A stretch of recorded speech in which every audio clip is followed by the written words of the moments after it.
Hallo und herzlich willkommen beim HMC Hanse Modellbau. Liebe Modelleisenbahn-Freunde, heute möchte ich all denen etwas Hilfestellung geben, die ein bisschen Sorge oder Angst haben, eine Lokomotive zu warten, zu reparieren. Hier geht es heute mal um eine Lok, die verharzt ist. So, das zeigt sich dann meistens in dem Sinne nur, dass vielleicht das Licht angeht. Wir haben hier mal eine Baureihe 50 von Märklin. So, und der Stefan, der macht jetzt mal, gibt jetzt mal Stoff. Und was sehen wir? Es brummt der Trafo, es leuchtet das Licht, aber es funktioniert halt nicht. Ja? Die hat, ja, die ist so schnell, die ist schon wieder da. Ja, genau. Also hier würde man jetzt vielleicht sagen, ja, ist da Kabel ab oder irgendwas? Nee, Leute, das Modell ist definitiv verharzt. Ja, also es ist eigentlich, wenn man drüber nachdenkt, als Märklin ist ja eigentlich schon fast immer Marktführer, dass ein Marktführer zur damaligen Zeit erzählt hat, sie haben harzfreies Öl und dem ist ja nicht so. Muss man ja wirklich sagen. Und eigentlich ist es traurig und das haben wir nicht nur bei hier diesen alten analogen Loks, sondern auch, Stefan, selbst bei den Lokomotiven, ich sag mal aus den 90er, Anfang 2000er Jahren, also 36er, 37er Serien von Märklin, selbst da finden wir immer wieder verharzte Loks vor. Und das ist eigentlich, ja, sollte eigentlich nicht sein. Ne? So, wir wollen uns aber mal dem widmen. Das heißt, wir nehmen heute mal diese analoge Loks, ob jetzt analog oder digital. Vom Grundprinzip her macht das gar nichts aus. Was braucht ihr? Ihr braucht natürlich Werkzeug, also ein gutes Schraubenzieher-Set. Dann braucht ihr natürlich eine Spritze oder eine Kanüle mit harzfreiem Öl. Und ich habe hier eine besondere Nadel, das ist schon eine richtige Injektionsnadel, die habe ich mir mal vom Doc besorgt und habe gesagt, ich brauche mal so eine ganz wirklich spitze, wo ich dann ein gewisses Material aufsauge. Aber Sie wollen sich nicht selber pixen damit oder was? Nein, sage ich, ich brauche das für SR24. Und das SR24, liebe Leute, ist ein wirklich tolles Allheilmittel für viele Modellbausachen. Gleich piekst er sich in die Nase. Gleich piekst er sich in die Nase. Oh, ne, genau. So, das gibt es auch bei uns übrigens im Shop zu kaufen. In verschiedenen Gebinden gibt es die. Also viele kennen das ja als eigentliches Dampföl. Ne? Dieses Öl hat eine Besonderheit, es verflieht auch etwas, also vom Material, wenn man das verarbeitet hat, es verdunstet relativ schnell und ist so gut wie rückstandslos, also fast ganz rückstandslos. Was braucht ihr eventuell? Ich benutze es weniger. Wenn ihr ein Fett benutzen wollt, dann auch ein harzfreies Allzweckfett, ja, kann man sicher in jedem Baumarkt besorgen. Dann habe ich hier eine Lötstation. Ja, da setze ich auf Qualität, weil das solltet ihr eigentlich auch tun. Also irgendwie so 15 Watt Lötkolben, Leute, das ist nichts. Ja, ich sag mal, bei Modelleisenbahn braucht man oft eine feine Spitze. Bei RC-Modellbau brauche ich wieder was Größeres, aber ich brauche immer Dampf. Das heißt, damit ich schnell die Hitze immer nachgeschoben wird. Nicht, dass ich also eine Temperaturregelung habe und regel an und sobald ich den Lötzinn ansetze, geht die Temperatur runter. Also verliert die Nadel vorne eine spitze Hitze. Das bringt uns nicht weiter. Das gibt keine guten Lötergebnisse. Deshalb sollte man da nicht auf den Euro achten. Wir haben eine sehr gute Lötstation vom Preis-Leistung auch bei uns drin. Die ist von HRC, Stefan. Du hast sie selber auch. Richtig, genau. Ja, liegt, glaube ich, um die 89 Euro. Da gibt es auch verschiedene Spitzen für. Sehr gut. Also alle, die bisher mit der Lötstation gearbeitet haben, sagen echt top. Die ist für Preis-Leistung her einfach super. Ich habe hier persönlich eine Ersa. Das ist aber auch eine andere Preisliga. Was ich hier noch habe, wenn ihr guckt, das ist ein E-Mark. Ich drehe das mal um. Schmeiß dein Handy nicht runter. Nein, das ist also wie gesagt ein Ultraschallgerät. Ich weiß, das ist natürlich ein teures, also nicht, was man irgendwo, ich sag mal, draußen bei den Supermärkten bekommt. sondern das hat schon eine ganz andere Leistung. Das brauche ich aber zum Entharzen relativ selten. Gut, wir kümmern uns jetzt mal um diese schöne Dampflok, Stefan. Und wollen mal den Leuten da draußen, vor allen Dingen wichtig ist, den Anfängern zeigen. Und ich habe das auch extra hier spontan einfach aufgebaut. Ich habe hier, Leute, seht ihr, keine Lokliege. McLean ist robust, da brauche ich jetzt auch nicht unbedingt eine dolle Lokliege dafür. Wo öffne ich also die Lok? Hier sollte man im Grunde genommen erstmal in die Bedienungsanleitung gucken. Oft verbirgt sich aber bei McLean auch hier was hinter den Domdeckeln, wenn man also keine Anleitung hat. Aber ansonsten ist es oft so, zum Beispiel hier bei der Baureihe 50 sind es die beiden Hauptschrauben. Die machen wir jetzt einfach mal los. Stefan, du bist die Kamera. Ich hoffe, die Leute können das einigermaßen gut sehen. Wenn Sie die Augen aufmachen, ja. Ne? So. Kippen wir das mal um. Über die beiden Schrauben. Die immer gut dann beiseite legen, ne? Damit also nichts wegkommt.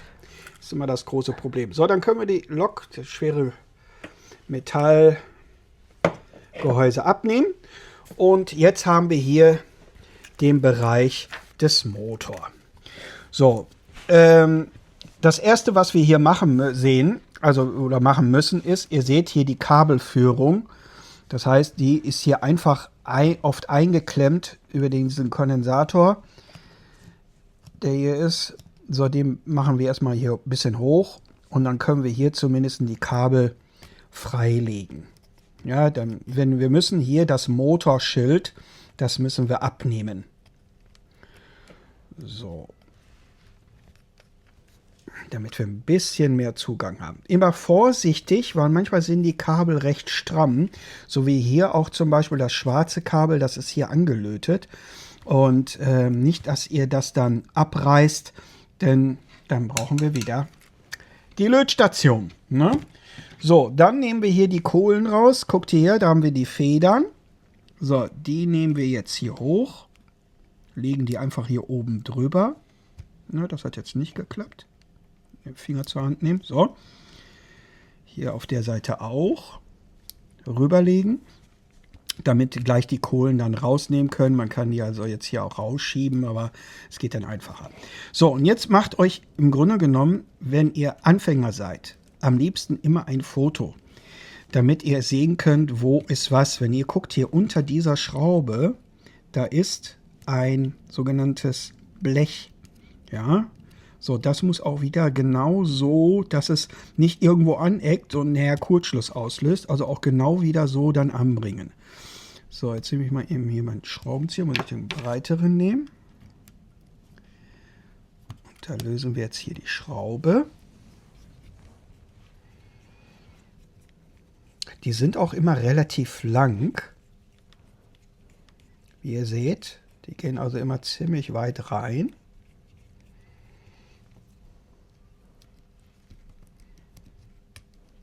So, dann hier rausziehen, seht ihr, da haben wir also, wie gesagt, das muss dann nachher auch genau wieder so unten drunter.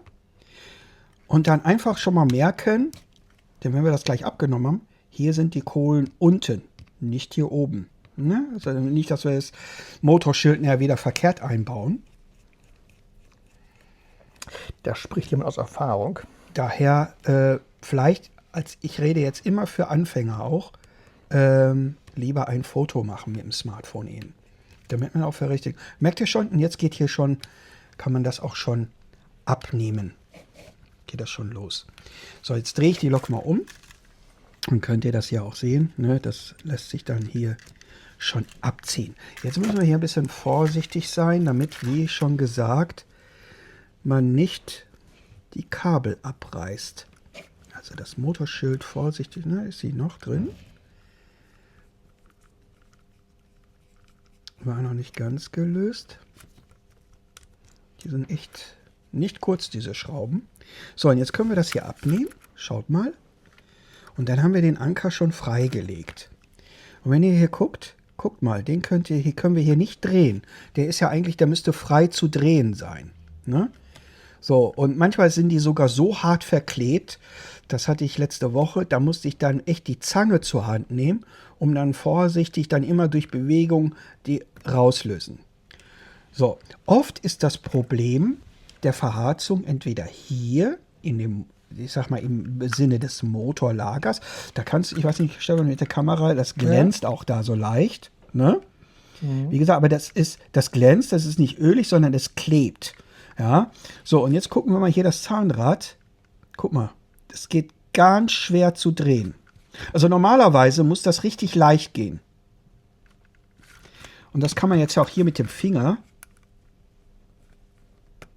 Guck mal, wie schwer ich das drehen kann. Und dementsprechend ist das natürlich auch hier der Fall. Guck mal, wenn ich jetzt hier, macht es bitte nicht, bewegt also nicht mit Gewalt hier die Zahnräder, weil dadurch könnt ihr ganz schnell das Gestänge verstellen. Das glaubt gar nicht, wie schnell das passiert. Also man merkt, hier ist zwar ein bisschen Spiel drin, das heißt, hier haben wir noch nicht eine Totalverharzung drin, aber das ist genau so ein Fall, wie er am meisten ist und wie ihr mit einfachen Hilfsmitteln das jetzt bereinigt. Und zwar nehme ich jetzt hier meine super feine Nadel. Ja, ich komme hier vor, hier wäre Mr. Zahnarzt und gehe jetzt hier hin mit der SR24-Lösung und spritze jetzt hier einfach, bitte habt da keine Angst vor, einfach nur dosiert rein. Das kann so ein bisschen durchgespült werden. Das gleiche macht ihr auch von hier mit den Zahnrädern. Und dann auch hier drückt ihr rüber auf die Achsen. Weil die, wenn da teilweise Fette zwischen sind, dann ist das in den Lagern auch verklebt. Echt, als wenn man so ein Arzt ist, so ein Doc und initiiert hier gerade sein Betäubungsmittel in den Zahnlücken. So komme ich mir gerade hierbei vor. So, da ist schon wieder leer. Also Elefantenspritze für. Was Elefantenspritze für? Ja, nee, das ist ja, guck, das geht ja hier relativ flott. Lange Nadel. Also wie gesagt, man kann immer mal, wenn man bei Arzt ist oder so, mal sich so eine Spritze besorgen. Einfach lieb, nett fragen, in der Apotheke vielleicht auch, dass man das für so etwas benötigt. Da ist so eine Spritze wirklich hervorragend für. So, das lasst ihr jetzt bitte kurz einwirken. Ja, in der Zwischenzeit könnt ihr dann hier auch ein bisschen drauf geben, einfach nur zur Sicherheit und putzt das einfach nur. Ihr werdet auch da, weil die Lokomotiven hier, die sind so gut wie nie gelaufen. Das sind also reine, deshalb, oft ist es hier, dass es richtig schwarz ist. Ne? Also Lokomotiven, die dann ist das hier auch richtig schmutzig und das braucht man im Grunde genommen auch nicht machen. Genauso, hier ist es jetzt so ein bisschen schwarz von der Kohle, weil hier laufen ja die Motorkohlen drauf, auf diesem Stück. Ne? So, es gibt auch die anderen Flachanker, die muss man da nicht blank machen. Leute, das ist eigentlich Blödsinn. Es sei denn, sie sind stark verschmutzt. So, und jetzt gucken wir mal, wenn das mal ein Fall ist, der sehr schwer ist, dann könnte zur Hilfe ganz gut auch ein Föhn nehmen. So, Stefan, jetzt schau mal, gucken wir mal, jetzt haben wir das ja einwirken lassen. Und jetzt gucken wir mal, jetzt drehen wir das mal hier. Und guck mal, jetzt auf einmal, zack, guck mal, da sind dann so Flecken drauf. Weiß nicht, ob man das sehen kann. Nimm mal den Finger ein bisschen weg. Jetzt macht sich das hier im Grunde genommen frei. Also jetzt einfach mal weiter drehen, weiter drehen, weiter drehen. Und jetzt können wir das auch hier machen. Mal gucken. Guck mal hier. Schaut mal. Plötzlich dreht sich da auch, ne? Plötzlich dreht sich hier auch, was ich gerade mit dem vorhin ja gar nicht machen konnte, mit einem Finger drehen. Ne? So, und jetzt können wir hier auch mal hin und her. Und sie ahnen plötzlich ganz leicht, ne? Und schon geht alles recht leicht. Ne? So soll es eigentlich auch sein, dass sich also der gesamte Bereich gelöst hat von diesem schmierigen, klebrigen Fett, was da Märklin verwendet hat. So, und dann gehen wir natürlich hin. Wir können das jetzt, wenn wir es mit dem Föhn machen, habe ich jetzt nicht hier, dann puste ich das sogar trocken, geht viel schneller. Ja. So, ansonsten dauert es ein bisschen lange, bis es verflogen ist. Dieses SR24 macht das hier nur noch trocken. Jetzt mit dem Tuch. So, und wenn ihr, wie gesagt, zu Hause seid, nehmt ihr einfach einen Föhn, geht einmal kurz drüber und dann ist das schon in Ordnung. So, was wir jetzt allerdings machen müssen, jetzt ist natürlich alles so ein bisschen durch das SR24, obwohl das auch ein leichtes Öl ist, verflieht es doch, es ist fast rückstandslos, gehen wir jetzt hin und müssen natürlich alles wieder etwas frisch nachölen. Also nehmen wir jetzt hier unser vollsynthetisches Öl und geben das hier auf den Zahnrädern kurz rein. Einmal mal da Zwischentropfen nehmen, bitte nicht zu viel. Der größte Fehler, der gemacht wird, viel zu viel geölt. Dadurch, dass wir jetzt natürlich hier gereinigt haben, auf jedem Zahnrad einmal einen Tropfen Öl geben. Das reicht. Ja? So, und jetzt drehen wir das einfach nochmal weiter, damit sich das so ein bisschen einläuft. So, und was ganz wichtig ist, da haben wir noch von dem SR24 ein bisschen, wie gesagt, mit dem Föhn dann trocken machen, ist hervorragend. Habe ich jetzt nicht hier. Beziehungsweise habe ich sogar hier. Müsste ich jetzt holen. So. Hier auch noch mal ein bisschen wegputzen. Da sieht man auch übrigens noch mal so diese leichten Verklebungen auf den Zahnrad oben drauf. Die kann man noch mal abputzen. So. So, jetzt setzen wir den Anker wieder ein. Da gebe ich dann jetzt hier auch zur Sicherheit einfach mal auf beiden Seiten ein Tröpfchen Öl drauf. Das ist ja häufig, wenn so ein Lok mal quietscht. Ja. Nicht auch nur so ein Ding, das ist genau dort eigentlich das Öl. Da ist der, ja, hast du richtig, Stefan, hast du richtig gesagt, Stefan? Das ist genau der Knackpunkt. Das heißt, wenn die Lok, ich sag mal, eine normal funktionierende Lok und dann hörst du teilweise, ist sie am Quietschen, dann müsst ihr genau hier in den Lagern da ein Tröpfchen Öl reinmachen. Ne? Es gibt natürlich auch viele Leute, die sagen, warum nimmst du jetzt hier für die Zahnräder, kann man auch das Fett nehmen. Ja, wie gesagt, aber dann bitte harzfreies nehmen. Ich bin eher der Freund, ich nehme nicht so gerne das Fett, sondern ich nehme lieber einen Tropfen Öl.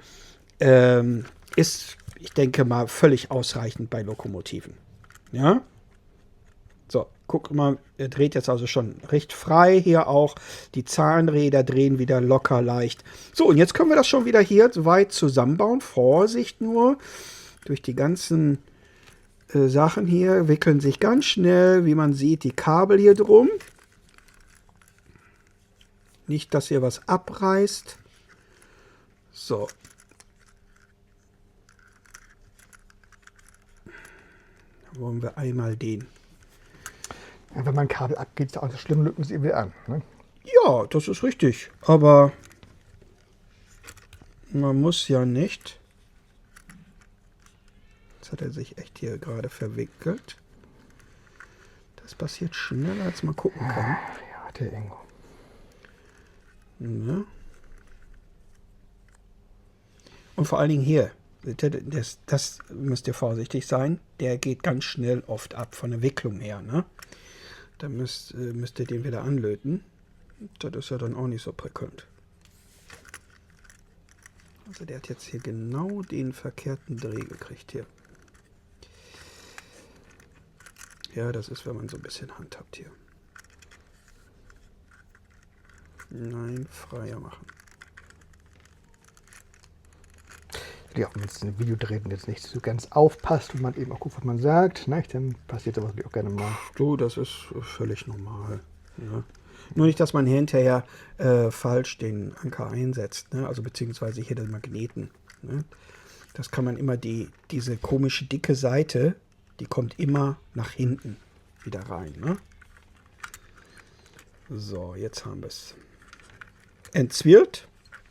Ich nehme den hier nochmal raus, weil das im Grunde genommen immer ein bisschen einfacher ist, erst den Magneten einzusetzen.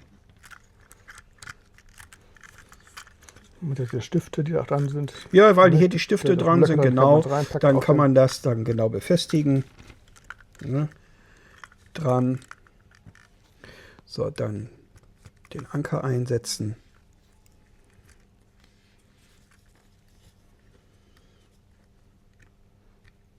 Das Motorschild wieder aufsetzen. Hast du dir gemerkt, wie rum es sein muss jetzt? Ja, Gut. das hatte ich ja zu Anfang extra gesagt, dass das unten war, ne? Genau.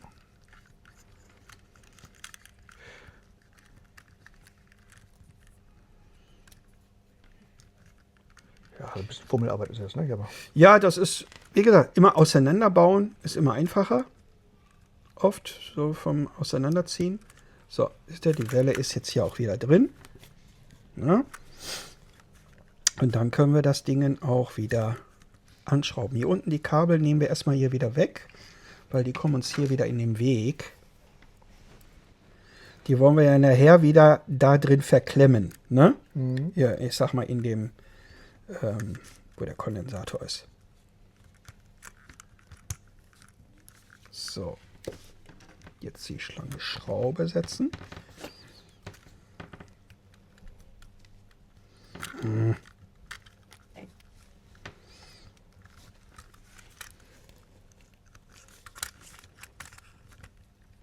ja, so mit 3, 4 Händen wäre als einfacher, ne?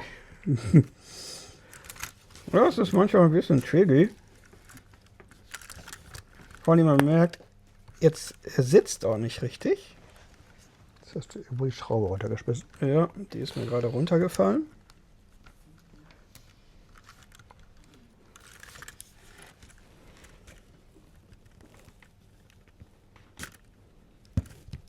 So.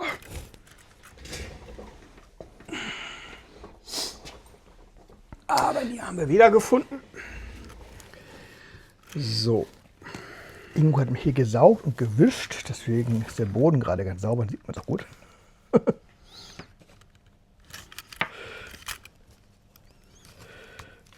So, hier oben will er irgendwie nicht rein in den Loch.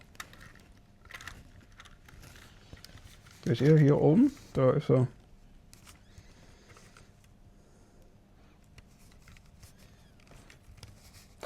Dann ist meistens irgendwas nicht ganz richtig gesetzt. So. Und wo haben wir die Lasche? Da ist sie, ne? Ja.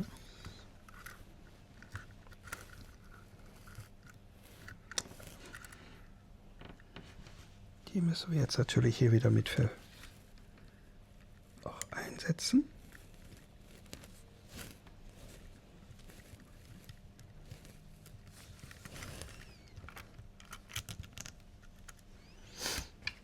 So.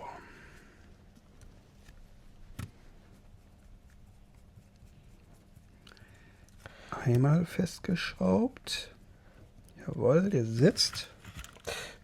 Ihr seht auf jeden Fall schon mal, das ist alles nicht so mal so eben gemacht. Das dauert alles schon ein bisschen Zeit, auch wenn es eigentlich kein großes Ist jetzt kein großes Unterfangen Theater, ist, sage ich jetzt aber mal. trotzdem, es Aber braucht seine Zeit. Es braucht einfach seine Zeit. Und wenn man jetzt dann als Händler hingeht und sagt, so wie ich ja jetzt da 125 Loks durchgucken muss und wir 80% davon haben, die irgendwie durch die Lagerung verharrt sind, ist das ein Arbeitsaufwand, der nur mal anfällt. Ne?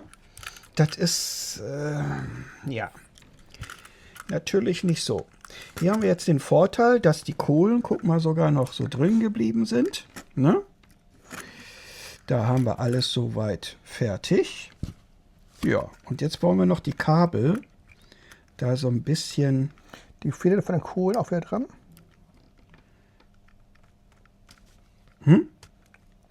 Die Federn von den Kohlen auch wieder dran. So, ja. Ich mal eben gucken. Erstmal die Kabel wollte ich jetzt hier, genau wie sie waren, dahinter diesen Kondensator einfach hinterklemmen. So, damit sie nicht jetzt in den Innenraum wieder reingehen. Ach, Ne? dafür sind die Kondensatoren zum Kabel festklemmen. So, Ich dachte, ich hätte einen anderen Grund. Nein, natürlich nicht. guck, die Kohlen sind sogar an der Position geblieben, so dass ich da, die sind nicht rausgerutscht, die auch da wieder reinsetzen kann. Der ist sogar drin, oder? Also mal schauen.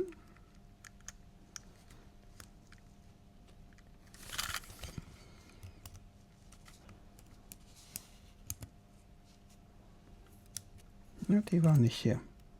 Die Feder muss darüber.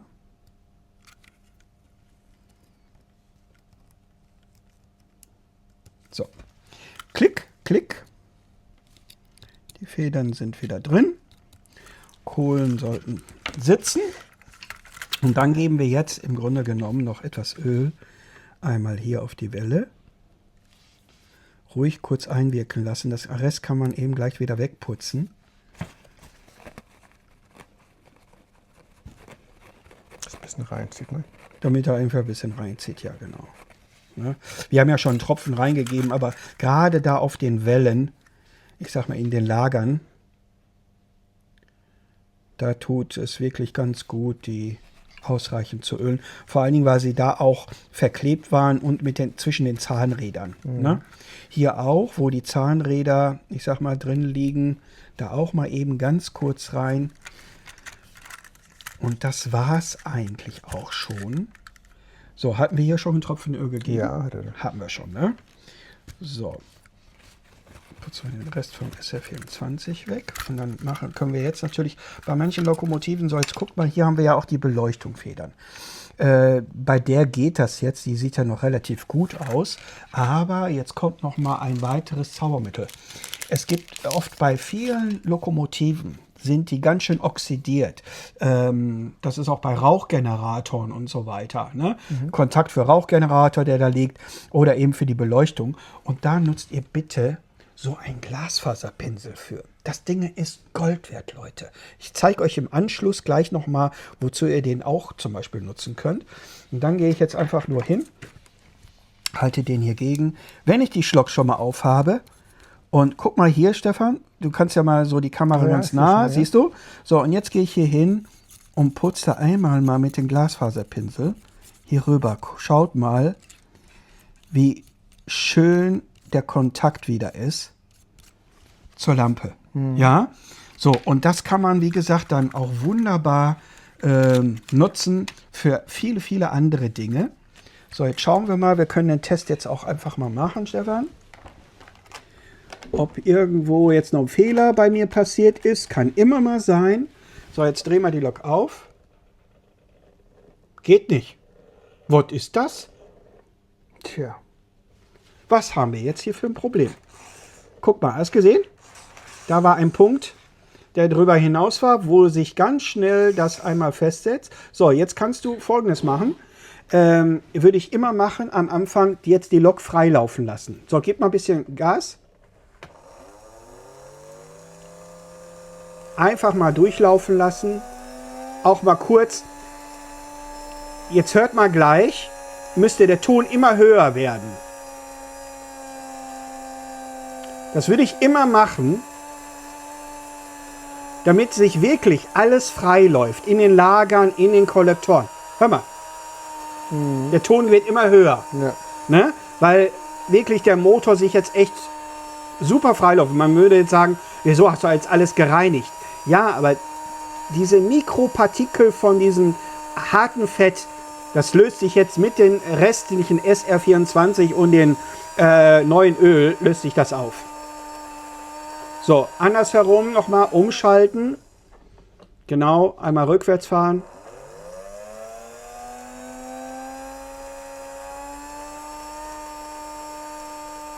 Und der Ton wird immer höher. Ne? So, das ist okay. So, Funktionstest war gewesen. Vorne noch mal kurz gucken. Guck mal hier, der Vorderläufer. Ja, wenn der manchmal dann auch schwer geht, dann notfalls da auch noch mal bisschen SR24 rein. Das hat man dann auch oft, dass der Vorderläufer dann auch sich nicht erschwert dreht. Ne, der soll sich ja auch ganz leicht drehen. Ne? Da gar nicht großartig Fett reinmachen, denn wenn man da Fett reinmacht, was passiert? Saugt Staub und Dreck auf, verschmutzt mehr als ein lieb ist. Ja? Also das muss eigentlich nicht sein. So, jetzt gehen wir das nochmal. Trotzdem machen wir gleich nochmal den Endkontrolltest. Setzen das Gehäuse wieder auf. und was wir auch schon gesehen haben, es macht auf jeden Fall auch Sinn, sich mal zum Basteln so ein Pinzettenset mal anzuschaffen. Mit guten Pinzetten, die verschieden gebogen und gekrümmt sind. Ne? Die braucht man immer beim Basteln. Und die hast du, glaube ich, auch im Shop, ne? Ja, genauso wie, ich sag mal, anständige Schraubenzieher, ne, Dreher. Das ist ja keine, ne? Zieher, man sagt das immer so, das ist der Wortjargon, aber es heißt ja eigentlich Schraubendreher. Wir ziehen ja nicht damit. So.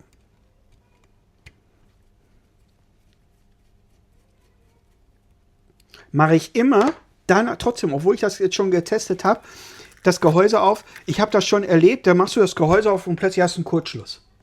Ja? Da ist dann irgendwo manchmal der Hund begraben. So, vorhin hatten wir also eine Lok, die nur Licht anmachte, nicht umschalte. Und jetzt, was passiert jetzt? Hat ja schon einen elektronischen Umschalter. So, eine Lok, die wieder schnurrt und funktioniert einwandfrei. Ne?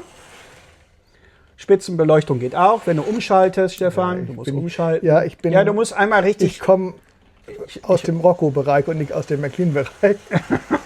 Ne? Das ist für mich ein bisschen. Auf jeden Fall, Projekt gelungen, verharzte Lok läuft wieder einwandfrei. Und so, Leute, mache ich das mit allen den Lokomotiven, die bei HMC auch zum Verkauf angeboten werden. Ich kontrolliere die Lokomotiven und wenn Mängel sind, es gibt ja auch manchmal so Bastlerloks, dann werden sie auch als Bastlerlok deklariert. Aber ich wollte euch noch mal was zeigen mit dem Glasfaserradierer, Stefan. Viele haben auch noch, ich habe es jetzt hier an der M-Weiche, einfach weil ich jetzt gerade eine gefunden habe. Das Problem ist immer, bei uns eine zu finden, die verschmutzt ist. Ja, ich habe hier aber eine gefunden. Und wenn du mal hier mit der Kamera, dann haben wir oft gerade in diesem Herzstückbereich, guckt mal, wie dreckig das ist. Wie will ich jetzt da reinkommen? Wenn ihr mit irgendwelchen scharfen Mitteln da reingeht, zerkratzt ihr das. Ihr macht Riefen rein, umso schneller verdreckt sich das wieder. Auch hier, nehmt ihr bitte den Glasfaserradierer, den könnt ihr ja von der Länge her rausdrehen. Ne? Da sind also in so einem Set sind auch immer so Ersatzpinsel bei. So, und jetzt kann ich hier, pass mal auf, reingehen. Und guck mal jetzt den Unterschied. Kannst du das mit der Kamera auffangen? Ja. Zu dem rechten? Ja. So, jetzt behaltet euch jetzt hier zum Beispiel der Bereich ist ja jetzt ganz stark verschmutzt.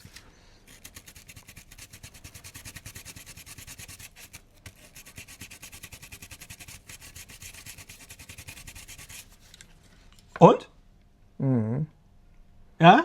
Und schon habe ich wieder einwandfreien, sauberen Kontakt und wie neu. Und ich habe hier nichts zerkratzt in dem Sinne oder beschädigt. Und das könnt ihr selbst auch hier bei Spur N, bei den kleinen Weichen, ja, wo das hier genauso ist. Da könnt ihr hingehen und hier, wie gesagt, hier die Länge, die ihr braucht, sauber machen für die Kontakte. Ne? Und schon sind sie wieder super sauber. Und das kann man eben auch für viele andere Bereiche nehmen.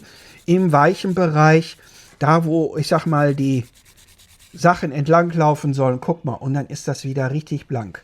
Das ist also ein ganz wichtiges für mich Werkzeug, ich sag mal bei Modelleisenbahn, Modellbau für Kontakte. Man nimmt das ja auch bei Platinen und so weiter, wo dann angelaufen ist, oxidiert ist. Wunderbar, dieses Teil. Die sind zwar nicht immer ganz günstig, dieser Stift, der liegt hier zum Beispiel bei 9 Euro, also zwischen 9 und 10 Euro. Manchmal gibt es hier auch mit mehreren Pins drin. Aber da kann man eben schon was mitmachen und seine Schienen und mit pflegen. Ja, das war mal von uns vom HMC ein praktisches Video, wie man anhand einer McLean-Lokomotive da kleine Arbeiten vornehmen kann. Hier ging es also mehr um, ihr habt gemerkt, die Punkte, wenn man quietscht, wo geölt werden muss. Und wenn ihr mal eine Lok habt, die wirklich verharzt ist, verklebt ist. Und das seht ihr dann ganz einfach, wenn ihr gar nicht mehr drehen könnt. Dann ist die Lok verklebt, verharzt. Und dann habt ihr gute Tipps jetzt hoffentlich bekommen, um die Loks wieder in Gang zu bringen. Wir müssten den nicht wegschmeißen, weil die kaputt ist, sondern einfach mal ein bisschen Wartung und wie gesagt, und keine Angst haben davor. Ja. Ne? Sicher geht auch mir irgendwas, habe ich schon gehabt, dass ich eine Lok auseinandernehme, mache sie wieder zusammen, die fuhr vorher nicht und plötzlich macht sie einen Kurzschluss. ja, dann liegt die Ursache meist auch noch woanders. Ne? Da ist irgendwo Masse, Kurzschluss, da muss man dann nachgehen. Deshalb nicht daran verzweifeln, Leute. Und manchmal gibt es ja auch das Internet, wo man sich gegeneinander auch helfen kann. Ne? So ist es ja nicht. Ich danke auf jeden Fall fürs Zuschauen. Euer HMC, lasst natürlich wieder euer Abo da und euer Like. Ich hoffe, das hat euch gefallen, dieses Video. Und ich sage bis zum nächsten Mal, euer Stefan und Ingo. Ingo, ja. Bis dann. Tschüss.